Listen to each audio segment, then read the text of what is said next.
بسم اللہ الرحمن الرحیم۔ خلیفہ ہارون رشید عباسی خاندان کا 5واں خلیفہ تھا۔ عباسیوں نے طویل عرصے تک اسلامی دنیا پر حکومت کی، لیکن ان میں سے زیادہ شہرت صرف ہارون رشید کو نصیب ہوئی۔ ہارون رشید کے دور میں ایک بعد بہت بڑا قحط پڑ گیا۔ اس قحط کے اثرات سمرقند سے لے کر بغداد تک اور کوفہ سے لے کر مراکش تک ظاہر ہونے لگے۔ ہارون رشید نے اس قحط سے نپٹنے کے لیے تمام تدبیریں آزما لیں۔ اس نے غلے کے گودام کھول دیے، ٹیکس معاف کر دیے، پوری سلطنت میں سرکاری لنگر خانے قائم کر دیے اور تمام امراؤں اور تاجروں کو متاثرین کی مدد کے لیے موبلائز کر دیا۔ لیکن اس کے باوجود عوام کی حالت ٹھیک نہ ہوئی۔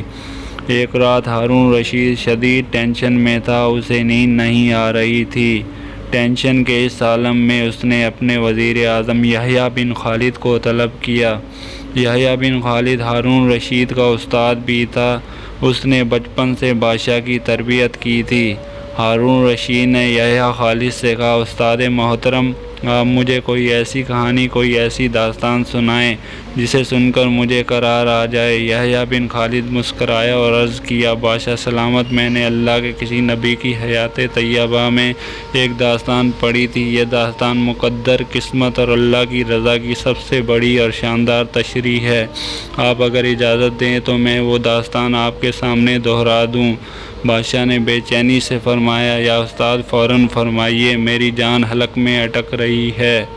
یحییٰ خالد نے عرض کیا، کسی جنگل میں ایک بندریہ سفر کے لیے روانہ ہونے لگی۔ اس کا ایک بچہ تھا، وہ بچے کو ساتھ نہیں لے جا سکتی تھی، چنانچہ وہ شیر کے پاس گئی اور اس سے عرض کیا، جناب آپ جنگل کے بادشاہ ہیں، میں سفر پر روانہ ہونے لگی ہوں، میری خواہش ہے آپ میرے بچے کی حفاظت اپنے ذمے لے لیں۔ شیر نے حامی بھر لی۔ بندریہ نے اپنا بچہ شیر کے حوالے کر دیا۔ شیر نے اپنے بچہ کندھے پر بٹھا لیا۔ بندریہ سفر پر روانہ ہو گئی۔ اب شیر روزانہ بندر کے بچے کو کندھے پر بٹھاتا اور جنگل میں اپنے روزمرہ کے کام کرتا رہتا۔ ایک دن وہ جنگل میں گھوم رہا تھا کہ اچانک آسمان سے ایک چیل نے ڈائی لگائی، شیر کے قریب پہنچی، بندریہ کا بچہ اٹھایا اور آسمان میں گم ہو گئی۔ شیر جنگل میں بھاگا، دوڑا، لیکن وہ چیل کو نہ پکڑ سکا۔ یحییٰ خالد رکا، اس نے سانس لیا اور ہارون رشید سے عرض کیا، بادشاہ سلامت۔ چند دن بعد بندریہ واپس آئی۔ وہ شیر سے اپنے بچے کا مطالبہ کر دیا۔ شیر نے شرمندگی سے جواب دیا، تمہارا بچہ تو چیل لے گئی۔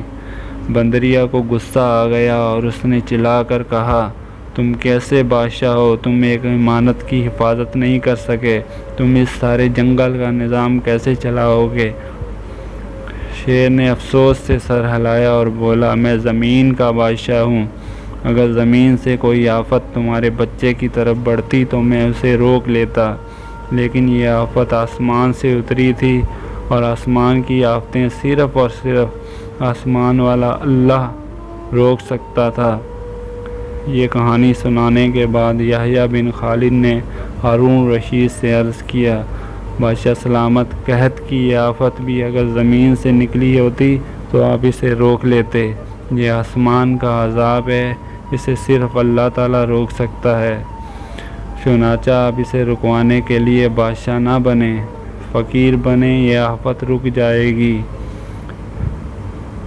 دنیا میں آفتیں دو قسم کی ہوتی ہیں، آسمانی مصیبتیں اور زمینی آفتیں۔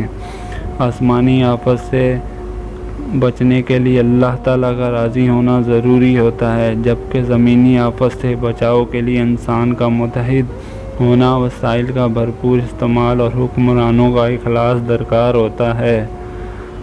یحییٰ بن خالد نے ہارون رشید کو کہا، بادشاہ سلامت، آسمانی آفتیں اس وقت تک ختم نہیں ہوتی جب تک انسان اپنے رب کو راضی نہیں کر لیتا۔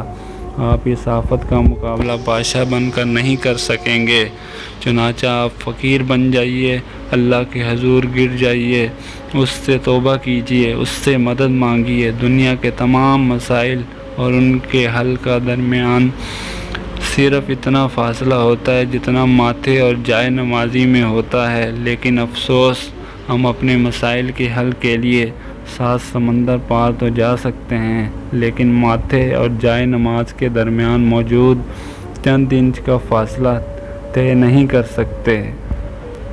جزاک اللہ۔ اگر آپ کو میری ویڈیو اچھی لگی تو میرے چینل کو سبسکرائب کریں اور بیل آئیکن کا بٹن دبائیں اور ہماری فیملی کا حصہ بنیں۔ بہت شکریہ۔